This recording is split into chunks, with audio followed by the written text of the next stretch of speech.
Hello. Welcome to Kernels of Truth, brought to you by Progress Kentucky. We have a wonderful episode for you this week. Doug is going to dig in on how the Kentucky General Assembly is jeopardizing utility ratepayers all across the state through their anti-Andy shenanigans. I'm going to launch our efforts to rank the worst actions and inactions of the Kentucky General Assembly. Then we're going to be very honored to be joined by one of Lexington's state senators, longtime friend of Progress Kentucky, actually stretching back to our days as the Mitch McConnell Retirement Committee. We'll be joined by State Senator Reggie Thomas to hear his take on how the General Assembly proceeded and what it did with its time together. Then we're going to close with our action and events calendar, a couple in-person events we'd love to have you join us at. So, but first, are you ready to help turn Kentucky purple? I know you are. That's why you're here, right? And we all know that our Commonwealth has some work to do if we're going to beat back the red wave of bad politics and bad policy from the GOP supermajority in Frankfort, from making abortion illegal to stopping all regulation of energy companies and utilities. We are going to need your help to push back. If you want a Commonwealth that works for all of us, join Progress Kentucky. It's super easy. Just follow us on Facebook, on Twitter, on Instagram, kind of wherever you spend time on social media. Make sure to like and share and comment on our content. If you like what you're hearing on Kernels of Truth right now, give us a thumbs up, leave us a review, or share out the show, or do all three things. Whatever you want to do to help us spread the word, build a bigger megaphone to help get this information out across our Commonwealth. But of course, we are not just some talking head news show. We are a digital demonstration for a more compassionate Commonwealth. So if you are going to show up at a demonstration, you should bring a sign. So we're going to check in with our co-host. Who are you? Where are you? What does your protest sign say today? So you on the internet should help out too. Go ahead and throw your comments in the your sign in the comments. But I am Aaron. I'm coming to you from Chilesburg, a deed restricted community in Lexington. And my sign says a functioning government is patriotic. All right, Doug, what have you got? Yes, Doug Price from Harrison County. I did a quick check to see the population growth in Harrison County. And in the last 10 years, Harrison County has grown by 104 fine people.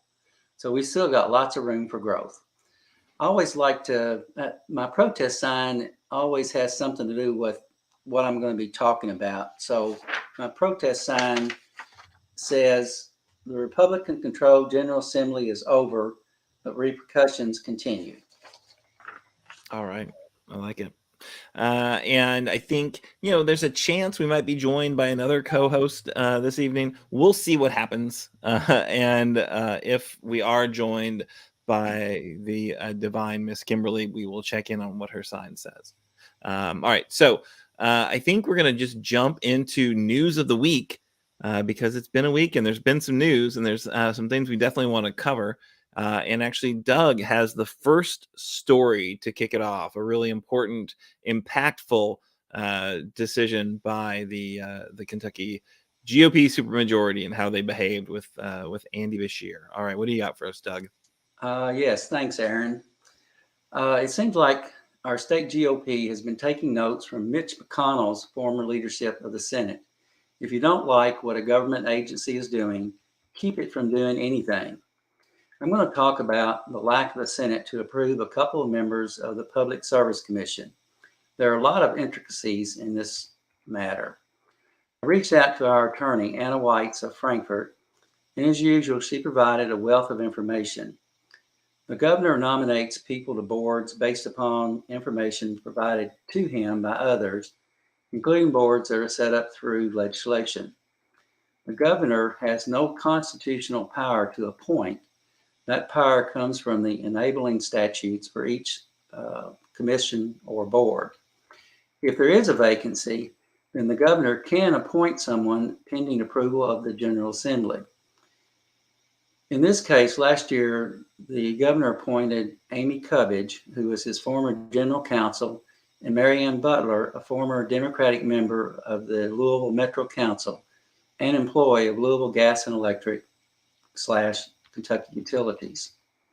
Cubbage and Butler were on the board in February, and they're up to a Senate vote whether or not they would remain on the board.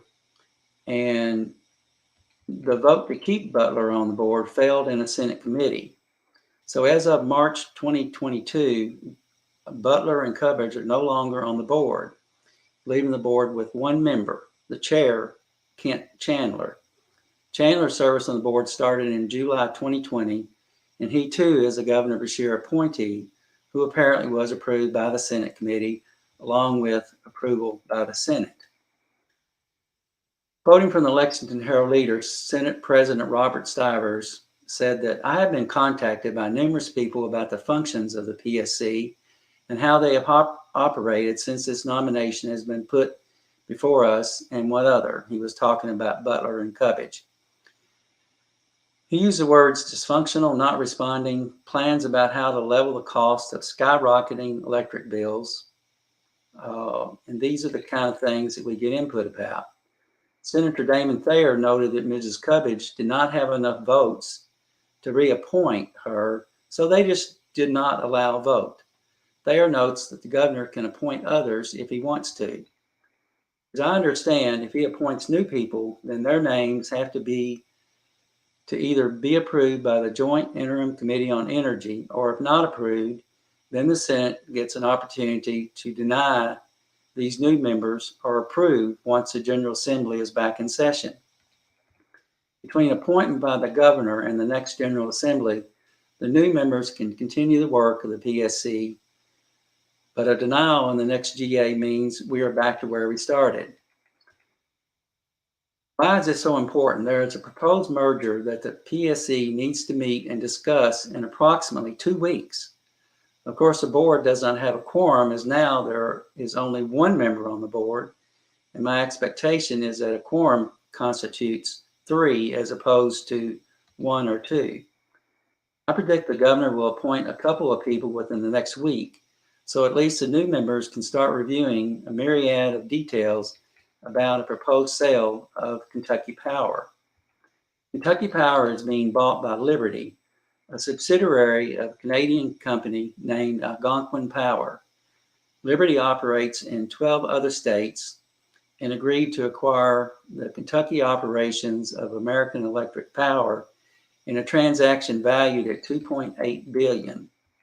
The purchase is expected to close in the second quarter of 2022, pending regulatory approval by the PSC, who now has one member. Lawmakers from the Mountain Caucus are concerned about rate increases, but the Republican-controlled Senate must have other concerns. Either they are opposed to those people the governor appointed, or maybe they want the deal to fall through. I have no idea what happens if PSC board simply cannot vote on the sale. I guess we need to stay tuned to find out. More drama created by the Republican-controlled legislature. Am I the only one, or does it seem like the Republicans hate the governor so much that they're willing to hurt other people in an effort to hurt him? So as I always say, we need to remember in November. Meanwhile, the 425 employees of Kentucky Power and 165,000 customers spread out over 20 eastern Kentucky counties are in limbo. What would be your expectation when a larger company buys a smaller company? Higher wages? Better services? Including rate cuts? Sure, Pollyanna. My bottom line, I think the Republican-controlled legislature is purposely slow-walking this matter in an effort to point fingers when costs skyrocket, or perhaps the deal falls through, followed by companies filing suits due to a lack of a decision on the proposed merger. On a related matter, the Senate failed to approve the Beshear nomination of Josh Hicks to the Personnel Board, so his term is done. If they don't like you, then they just don't approve them, and that's it. Stay tuned. We will keep you up to date on the nefarious dealing of the Republican-controlled legislature. Back to you, Aaron. That's just insane, right? That, this incredibly important board cannot do its job because, Stivers and those clowns would not act on the governor's nomination. This is not some bomb throwing radical. That was not like I was being appointed to the PSC. It was somebody who worked for the utilities, for a while. Seemingly vetted, knows the kind of the issues, which are very significant, right? It's this merger, or this purchase rather, is a huge deal and takes a lot of expertise and a lot of time and energy to get up to speed with the impacts on ratepayers, and impacts on investors, impacts on the state. So you need somebody who's serious and committed, and they had that. And they just didn't. Once again, politics gets in the way of functioning, um, political systems, and it's just really disappointing to see that. Again, they're like taking a page out of the Mitch McConnell playbook, right? If you want to like hang things up and not get anything done, then go ahead and just make sure that these boards and commissions cannot function. And that was 100% what had happened, under Obama, when Mitch McConnell was in charge of the Senate. They just wouldn't confirm anyone on any regulatory agency that they didn't like, and hamstrung, everyone from the NLRB to, the FEC. Really just disturbing to see that type of scorched earth approach to government. Of course, it no downside for the Republicans, because they're not the ones who get blamed for it, because Andy is clearly the governor and in charge of these different things, right? And then also, if you're a Republican and you want government to fail, this sets them up for, oh, look, see, government can't do anything. Like, of course, we are the ones who kept it from doing anything. Really just disappointing to see. Not shocking, not surprising, but disappointing. All right, so I'm going to talk about a bunch of things. I'm going to try to do something a little bit crazy right now. I am going to try to share a screen with you guys, because there's a video that I really I thought that the Democratic Party did a good job of putting this together. Let's see if I can share it with you. Hold on one second. And if it doesn't work, that's fine. But if it does work, great. Let's see what we got. All right, getting closer, and then we just do maybe full screen, and then we hit play and see if we can hear it. Kentucky's 2022 legislative session ended last week, and it was something. To help make sense of it, let's look at 60 days of one supermajority in 120 seconds. In January, they kicked off with unconstitutional gerrymandering. GOP leaders have released redistricting maps. Those bills would change congressional and legislative districts across Kentucky. Voters should choose their representatives rather than representatives choosing their voters. Then they got to work on the budget. What didn't make the cut? I'm not a fan of pre-K. One group noticeably missing from the raises is teachers. They also said no to medical marijuana. And if they don't like it, they can take it out on me in the next election. And they told sports betting, thanks, no thanks. Bill to legalize sports betting in Kentucky is dead. And when they weren't spewing anti-Semitic slurs in committee hearings, we got a representative up here to see if you could drill them down a little bit on the price. Or going on bizarre anti-Semitic rants. As the Jewish women only have one sex partner. They tried every cruel and extreme way possible to divide Kentuckians. The sweeping anti-abortion bill. This doesn't have any exclusions for the victims of rape and incest. This bill is a medical sham. Elle started the field hockey team at Westport Middle School in Louisville. She worked really hard to play this sport. This law, she will not be able to play her 8th grade year. They even passed this guy's bill to go after libraries. Nice seersucker, dude. And these weren't the only attacks on education. Some are calling it a war on education. Despite staunch opposition, a bill to fund charter schools passed. Dangerous, concerning, those are some of the words already being used. If you can't afford groceries or rely on Medicaid coverage, they came after you too. We should be here trying to strengthen our safety nets instead of destroy them. That's a lot of work in 60 days. So to cap it all off, the Republicans treated themselves to a nice cold pay raise. You want the Kentuckians to sacrifice their lives, but you're not willing to not get a raise for a job you asked for. Makes sense, right? Not to our Republican legislators. And there you have it. 60 days of one supermajority in 120 seconds. All right. So thank you, Kentucky Democratic Party, for putting that video together and distilling down what we saw from that Kentucky GOP supermajority with that 60-day session. All right. So I'm going to walk through so here's what we want to do. We want to share what we think are some of the worst actions and inactions of the supermajority. And then we want you to tell us what you think, right? So we've been talking about this session since they convened in January. It's been a long, hard slog to get through it all. And now that we've wrapped up, we want to hear from you. So we've narrowed down the options of which of these actions or inactions is the most troubling for our Commonwealth shared future. And we want you to vote. So we got, I think, 11 options. Actually, might be more than that. Yeah, it might be 12.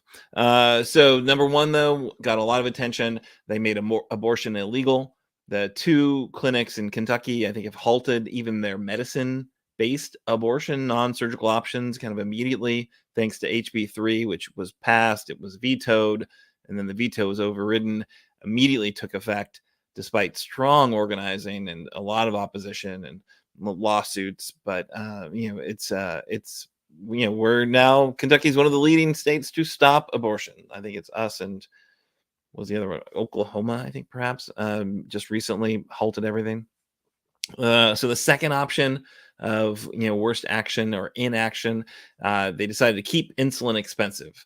So they refused to cap costs for insulin, despite the fact that I think Kentucky is 8th worst in terms of rates of adult diabetes. So insulin can, the price of that can spike, and it has spiked in a lot of different, health insurance. It's very uneven and kind of spotty coverage of insulin. So that's a big issue for a lot of people in Kentucky. And there were a couple of different bills that would have capped the cost, and they did not go anywhere under this GOP supermajority. They waged war on teachers and education. They welcomed these for-profit, out-of-state charter school corporations to siphon away public school funding. They refused teacher raises. They cut Andy's education budget, impacting pre-K and funds necessary to get kids to and from school.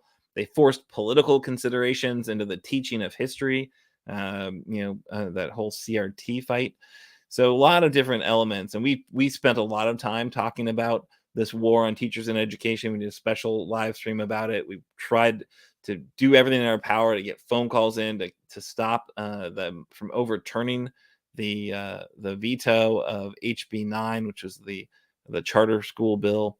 So really just unfortunate to see kind of hit after hit after hit at public education and teachers. Also, they weakened our safety net, our social safety net. They cut unemployment insurance in half from 26 weeks potential support to just 13. They've also made it harder for Kentuckians to access programs such as Medicaid or the Supplemental Nutrition Assistance Program, food stamps or SNAP. They also guaranteed future funding cuts for critical programs. So HB 8, which will blow an enormous hole in the state budget by cutting and then eliminating completely the income tax, which would force draconian cuts, because the income tax is 40% of all the state revenue. So that's going to force some significant cuts to important programs as that income tax disappears over time. They took no action on marijuana, no actions on medical marijuana, despite it passing the House. The Senate refused to even take up the bill, I believe. Additionally, a number of Democratic lawmakers filed bills on decriminalization or on legalizing recreational use, which, of course, a number of states have done. We are, I think, one of only 13 states that have not at least done something on on medical marijuana. And those Democrat-led bills on decriminalizing or legalizing recreational use went absolutely nowhere. Our delegation or our GOP supermajority played defense on sports betting as well. No action to legalize anything beyond our sacred horse racing. So those sports betting dollars, which are absolutely happening, sports betting is happening, but those dollars are going to continue to flow out of state. They also allowed guns in court. Bring your hand cannon, folks. As long as you are an attorney, you can show up in court with your gun. A lot of folks, attorneys, sheriffs, others thought that was a horrible move, but they, happily proceeded to bolster their bona fides as gun defenders. On climate change, they actually took action to stop the state from doing anything to protect investors from dangerous fossil fuel investments. We are going to be coal until, coal all the way until, there are no other options. They also politicized libraries. So they dumped the local nonpartisan library boards, replaced them with the county judge executive, partisan office. And they also, on gerrymandering, they picked their voters. This is kind of the first move, picked their voters and put Frankfort and Paducah in the same congressional district, which is just mind-boggling. And as election expert Josh Douglas said, these maps are likely illegal. We shall see if that's the outcome. But it seems like right now they're the maps that people are using to run for office, and these are the maps that people are using to know who represents them in Frankfurt. Also, trans sports bill. A trans kids sports ban. So picking on trans kids who just want to make some friends and play some sports, not under this GOP supermajority's watch. So those are the kind of 12 options of bad policies that this GOP supermajority has embraced or chose not to act on. We want you to pick your top 5. So 5 of the ones that you think have the worst impact on our Commonwealth or will have the worst impact on our Commonwealth, and then share that. So rank your own, vote yourself right now. It's a live form. And once you vote, share the list in the poll with your friends and your family. Help us generate. We have a goal of generating 500 responses so we can get a sense of what people think was the worst of the worst. And then we can actually release that top 5 to the media, to the legislature, really help us tell them where they've dropped the ball and disappointed the state. And I think it's really important. This is something we kind of say again and again here at Kernels of Truth. We need more people to pay attention to what's happening. So we think, even if we don't have millions of people watching this show, if we can share this story out here, the top 5 things that we voted on and think are the biggest disappointments, that's stuff that can get picked up in other media, and maybe we can get the local news to cover it, and we can get local news channels to share it out on their social media feeds. So we just spread the word about what people were really disappointed about by the General Assembly there. So that's the vision. That's the goal. We hope you can help us out. There should be, that link is super easy. It shouldn't take you that long. It's, again, 12 options. Pick your top 5 and help us spread the word. Can folks do that? I bet folks can do that. Doug, you going to do that? Yes, most certainly I'm going to do that. Fantastic. So we've got that little bit.ly link, so it's easier to remember, not some big long Google form, bit.ly/KYGA22 poll. But again, just click on it in the comments, click on it in the show notes. If you're listening to this on the podcast, we'll have that link there, and take action, rank your top 5, and then we'll kind of take it from there. We haven't set an exact timeline of when we want to do this kind of press release or press event to share the top 5, but we're going to keep a close eye on how many responses we're getting and try to share that out. So we get again, the goal is 500 people letting us know where they've been most disappointed by the General Assembly. Right. Okay. So it's looking like We're a little bit ahead of schedule, but that's all right. It looks like our guest is here. Very excited to bring on to Kernels of Truth, as we said at the top of the show, somebody who has been a longtime friend of the work of Progress Kentucky, even before we were called Progress Kentucky, back when we were the Mitch McConnell Retirement Committee. State Senator Reggie Thomas from Lexington's 13th Senate District. Senator Thomas, thank you so much for joining us. Well, Aaron, thank you for having me. And just prior to coming on, I was listing my top 5 worst actions that we took. I mean, I would say, Aaron, you really covered, and that video covered. I had not seen that Democratic Party video. That's really funny. It's really funny. Good job, KDP. If it wasn't so true, it would be quite funny.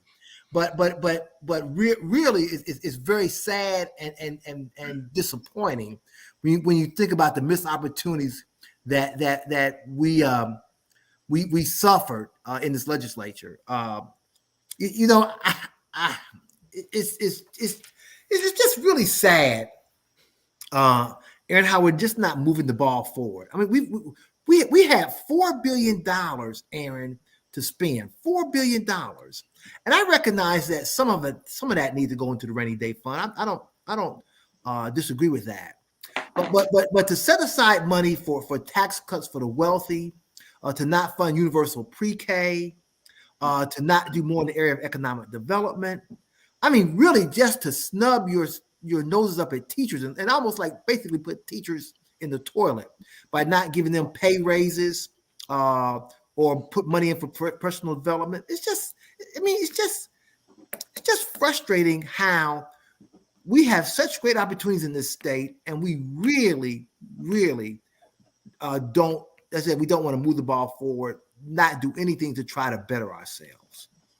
Yeah, I share your disappointment there, right? When the Republicans came in and talking about, tax reform, right, to like make our state more competitive. I guess the golden state that we all want to follow is Tennessee. So it was like, oh, well, Tennessee doesn't have a state income tax, so we can't have a state income tax, despite the fact that it blows a huge, hole in our budget. Ultimately will, force the cuts to a lot of social safety nets that, maybe they didn't get around to cutting this time. But, it to have such a huge, you usually say $4 billion, right? So much of it coming through these federal investments, these rescue plan resources that could be put to work to help our state kind of get ahead finally. And they just, nope, nope. We're just going to try to cut everything we can. And I share your disappointment, but, I know that there's, you're always an optimist, which is what I love talking about our political system with you, Senator Thomas, because somebody's got to be, right? Were there some rays of hope there? Were there some bipartisan areas where you felt like you saw some gains made, or some just good conversations with your kind of friends across the aisle, or what any highlights that you have from the session? Yeah, and I'm really glad you asked that question. It's almost like you read my mind, because when I'm asked about the session, and I've done a number of interviews, since we ended on April 14th. I always start off with the positive first. I mean, you're right. It's just in my DNA to see the glass half full rather than half empty. So I want to say, Aaron, I think one of the best things we did do was we did value our state workers. I think that's one good takeaway that I would want your viewers to know and feel good about in this session. I mean, we gave 8% raises to state workers. We gave 12% raises plus $2,000 to social workers. We gave 10% raises to Kentucky State Police. We set aside money for as much as a 12% raise for state workers next year, depending upon what a thorough year-long personal study shows about each different job in state government. So we did finally honor our state workers and said, look, we value you and we want to keep you, and we gave them money there. So I think that's a good thing. That's a good thing. So I think that's the best thing we did in this session, to answer your question. I think that's wonderful, and I know it was a long time coming. Like literally like decades, or it was a long time since state workers had really had a raise. And I think that it's a thankless job often, and there's a lot of like long suffering workers who made sure that our state functions, and finally got some acknowledgement. So thank you for your leadership there, Senator Thomas. Glad to see there was one point of agreement within the these parties that everyone can get behind, which is finally giving something to our state workers for sure. Doug, did you have a question? I saw your hand. Yeah, I want to just jump in and mention this, talking about state workers. I'm a state government retiree, and a couple of years ago, I was at a Bluegrass East chapter meeting, and Senator Ralph Alvarado was there, and there was a couple there. I think probably the husband and wife also had retired from state government, and their son had gone to work for state government and had been working almost 10 years and had never had a raise. And that's just awful.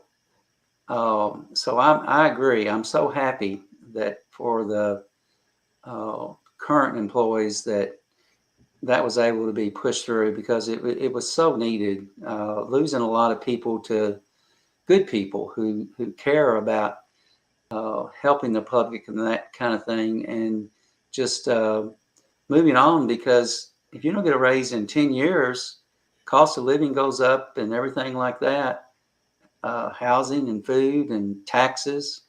It's tough to stay in a job. Right. Yeah.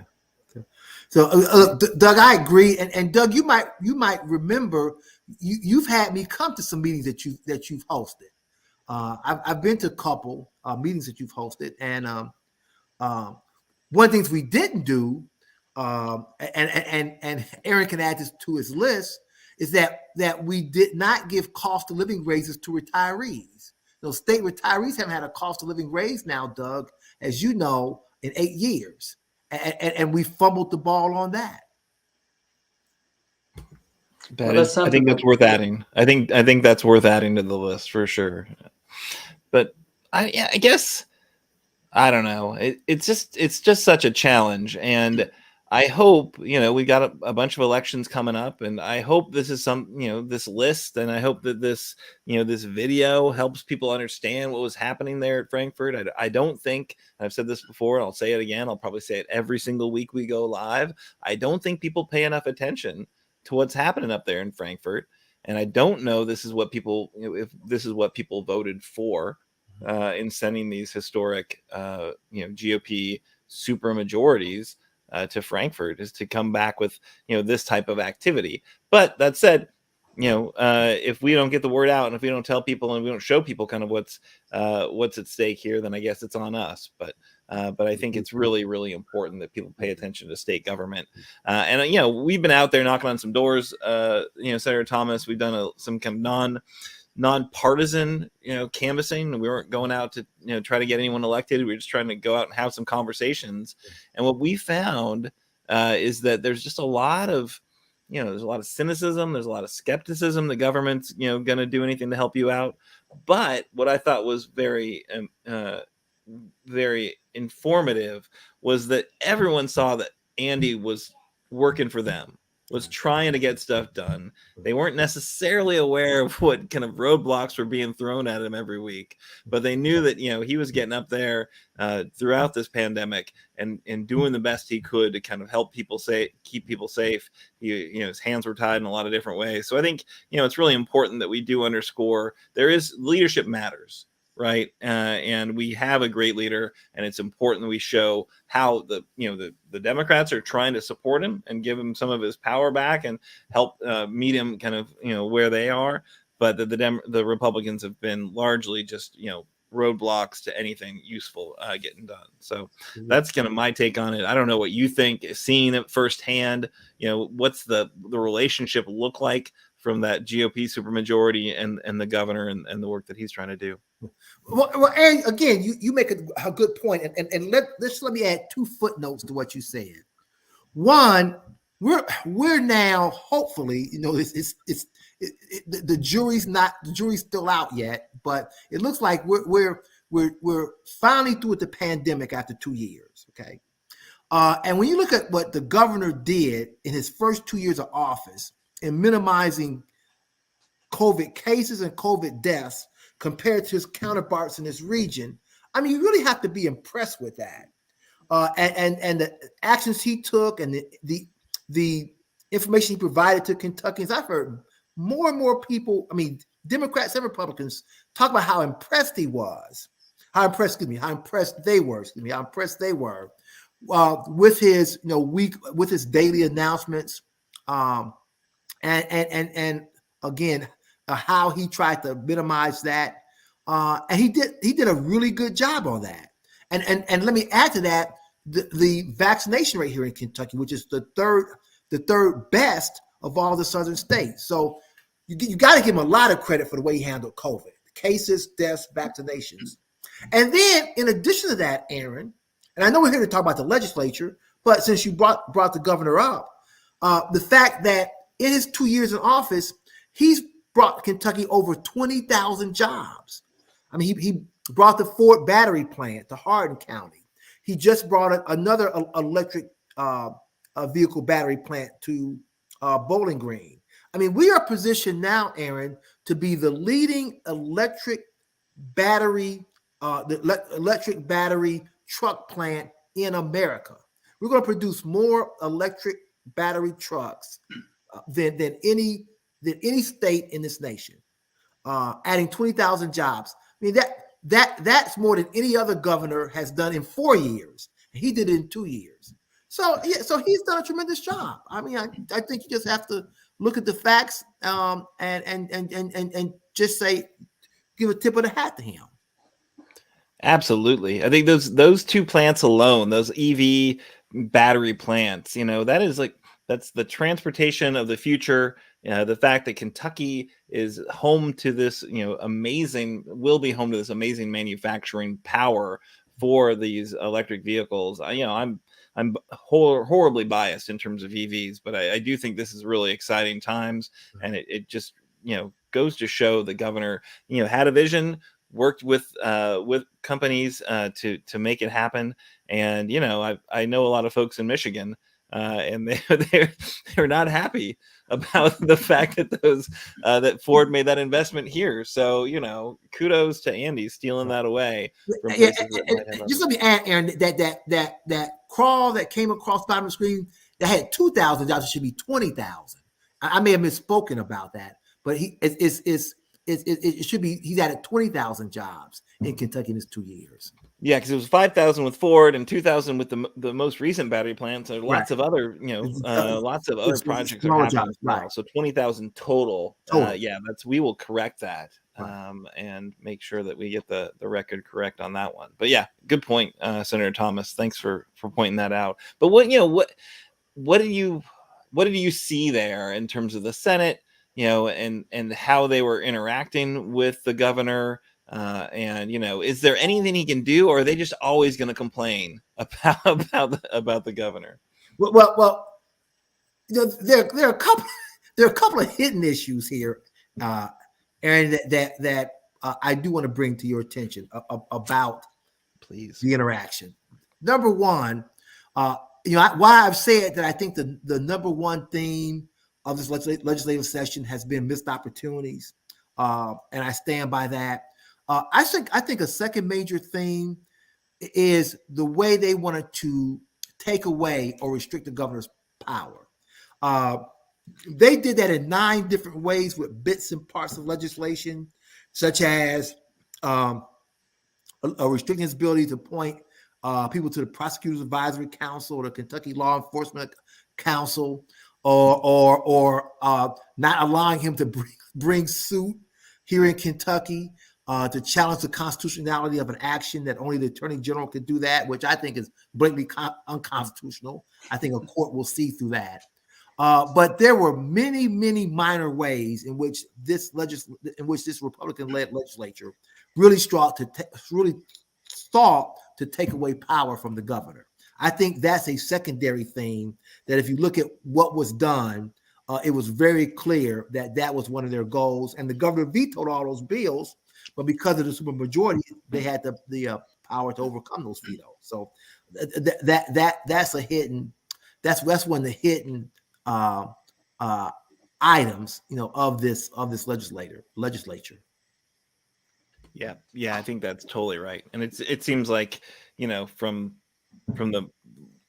from the day one, really, they've done everything in their power to limit his power, right?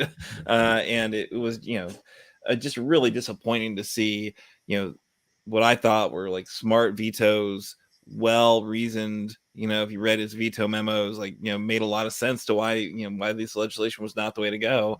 And, even when we were close, we weren't able to really hold a line there. So their numbers are overwhelming. And again, I appreciate your leadership there in the Senate, but I can't imagine it's a lot of fun, to line up against those numbers. Well, I would be lying if I said it was fun. No, it's not fun. But I know what I've got to do to change the narrative, Aaron. So that I have clarity there. And in my role as part of leadership, that's what I'm trying to do. Excellent. Well, we appreciate your leadership for sure. And I know that, it's tough sledding, but, kudos to the work you're doing. I hope that, the kind of this information gets out, from your lips to voters' ears to, when folks are making these decisions about who they're going to send back to join you in Frankfurt. I hope it's folks that you can work with, and we can kind of ratchet down some of those numbers. Doug, I know you've got something you wanted to add in there. Well, Doug, let me say something to what Aaron said first, because Aaron, understand that what you're doing now with this podcast is really more important than what I'm doing, because we need people like you and Doug and others. I mean, I'm serious, to get the word out as to what's going on, to let people know how they're really being harmed, and how what we did in the legislature really wasn't in their best interest. I mean, and so I need to see more Aaron Viles out there really spreading the word and getting on the horn and saying, look what's happening here. We need you to come out and vote. So what you're doing is really, really important work, and I want to encourage you to keep doing it. And this is why we will always invite Senator Reggie Thomas back on this show. Oh no, we appreciate that, Senator, for sure, absolutely.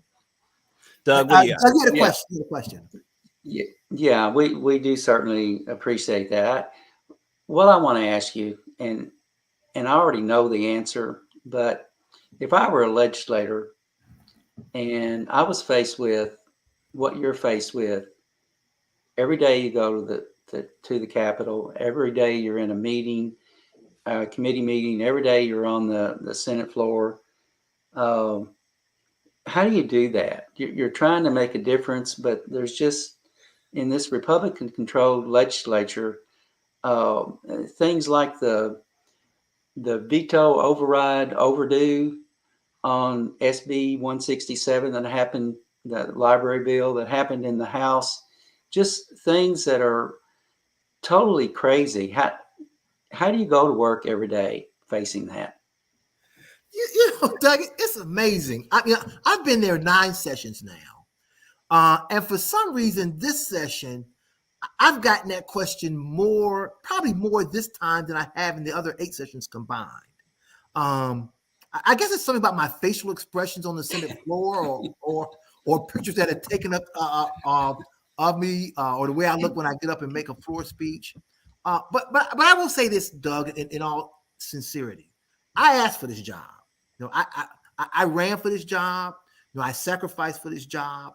So I can't complain, because this is what I asked for. I realize what I'm up against, and I know what I've got to do to change it. So when I come home at night, I don't engage in a pity party with myself. I don't say woe is me. I relax. Try to get a good night's sleep. Spend some time with my wife, just talking about the events of the day, and then get up tomorrow, ready for another fight. And again, there are some small victories, Doug, and I take solace in that. Again, I think the fact that we gave money to state workers, I think that was a good thing. Another thing that I didn't talk with Aaron about is that we allocated a lot of money to mental health. If you look what we did for mental health facilities across the state, in Louisville, here in Lexington, with the kind of money we allocated for them, that's a good thing. We put a lot of money into mental health this session. So those kind of small victories really aren't that small, Doug. They help a lot of people in need, people who need help. So there are some things that I can look back and say, Reggie, that's a good thing you did. And then live to fight another day. Again, I'm gonna need your help and Aaron's help, is already articulated. But again, I don't feel sorry for myself, Doug. I just, put the day behind me and get ready to fight again. Oh, I completely admire and respect you. I mean, it's amazing. It's not something that I would be able to do, because I would just, I don't know. You have to work with people. And I know that's got to be tough when you're fighting issues that you care so much about, and people are either in opposition or not listening or whatever. So I think you're amazing, and I'm so happy for all the other people like you that are willing to do this job. You're very kind. Aaron, I know I'm running out of time, but can I give you my 5 worst items in order? Absolutely. Yes, please. Let me do a Dave Letterman top 10. I'll do a top 5. Awesome. I would put number 5 as not allowing universal pre-K. Study after study shows that if you really want to improve your education system, Aaron, you don't do it at higher education. That's not saying you don't put any money in higher education, but you get your biggest bang for your buck bringing kids into school early. And if you want to eliminate the achievement gap, get them in school earlier. That helps reduce the achievement gap. Number 4 is the gerrymandering issue. Again, that really harms our democracy. I do think we will win in court on the House districts and the congressional districts. I mean, just think about this, Aaron. I mean, again, if it wasn't so serious to be funny, when you now drive from Lexington to Louisville, you go into 5 of our 6 congressional districts. You go from 6 to 1 to 4 to 2 to 3. In just a 70-mile stretch, you go into 5. I mean, how ridiculous is that? You should really only go into 2, the 6th and the 3rd. Okay, but now you're going into 5 different congressional districts. So that's number 4. Number 3 is allowing the creation of for-profit charter schools. We have now allowed for-profit entities to come in and take millions of dollars out of our children's education for their own private use. They can take, as I've said this before, they can take desks, they can take textbooks, they can take softwares, they can take the building based upon the contract for their own personal benefit. I mean, that's criminal, really. Number 2, Aaron, if Doug was talking about how I feel. If I was a woman in Kentucky right now, I would just scream. I would be so livid. Kentucky, I don't know what they did to Oklahoma law, but on the day we passed House Bill 3, we became the first state in this country to essentially outlaw abortion. Right? There are, as you pointed out, you can't have an abortion in Kentucky right now. And what that's going to do to marginalized women, because let's face it, wealthy women and women with means, if they want an abortion, they can still go get one. That doesn't impact them. But for the larger segment of women, who find themselves in an unwanted pregnancy, I mean, the potential harm to them is unspeakable. And number one, Aaron, the assault on the poor continues. The elimination of the reduction in unemployment benefits from 26 weeks to 13 weeks, the reduction in Medicaid and SNAP benefits, on these claims of fraud that don't really exist at all. I mean, we think Kentucky's a poor state now. The road out of poverty just got more difficult after this legislative session. Yeah, those are all. Yeah, they're on our list. And I appreciate you giving us your top 5. Please do, if you communicating through social media, if you could share out that list so we can get a sense of where folks agree. I think you got the big ones, that's for sure. And what we really want to do is make sure that we share that news out, so that people are, even if you're not paying attention, you catch on to what happened there in those 60 days in Frankfort. But Senator Thomas, again, thank you again. We appreciate your kind of ongoing commitment to always showing up and educating folks about this process and about what you're trying to do there and ways to be involved and ways to to pay attention. Any final thoughts you want to share with our viewers? No, other than we've got important elections coming up in November of 2022. Please get out there and do your part. Go knock on some doors that you indicated. Go make some phone calls. Go make sure that everyone is registered to vote and does vote. I mean, if you can just do your part to help people go to the polls and vote for representatives that support their positions, that would be essential and critical. Because, Aaron, I will tell you, even in this gerrymandering position we're in, we've got some races we could win, Aaron. We've got some races we could win, but we're going to need some help. Absolutely. Well, we will absolutely shout from the rooftops, or at least from this live stream.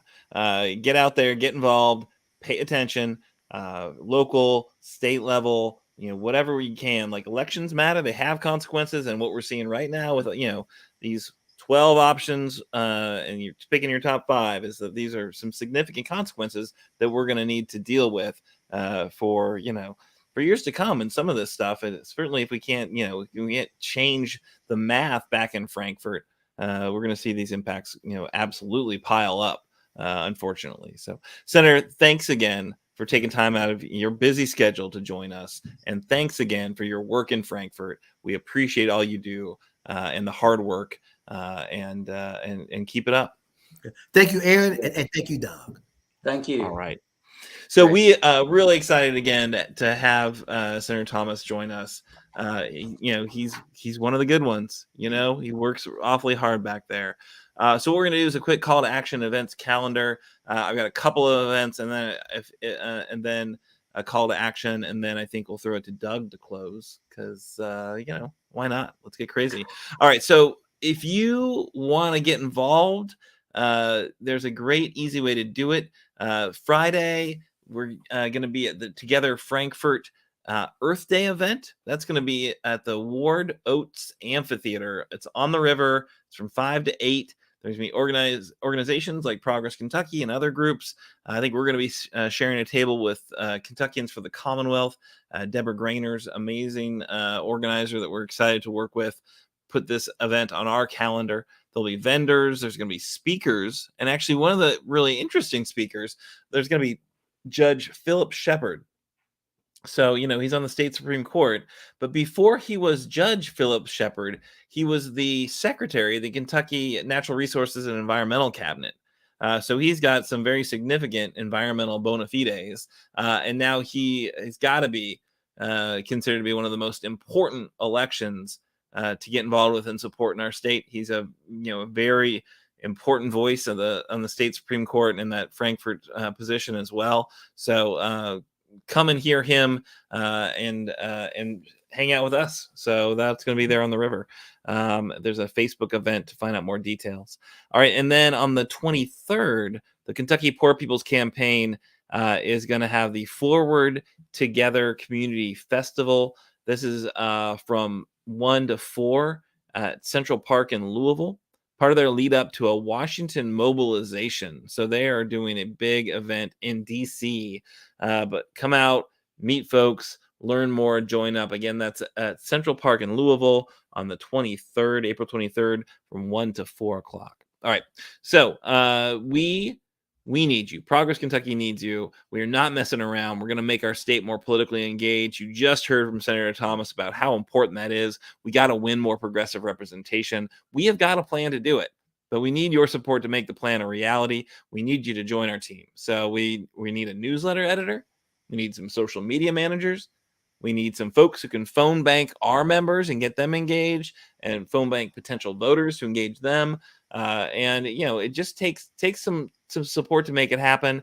If you want to get involved, you can comment on our social media or shoot us an email, info@progressky.org. Once again, that's info@progressky.org. If you've got a skill you want to share, or you want to I could edit a newsletter. I could write a newsletter for y'all, or want to just help spread the word through other methods. We'd love to have your support.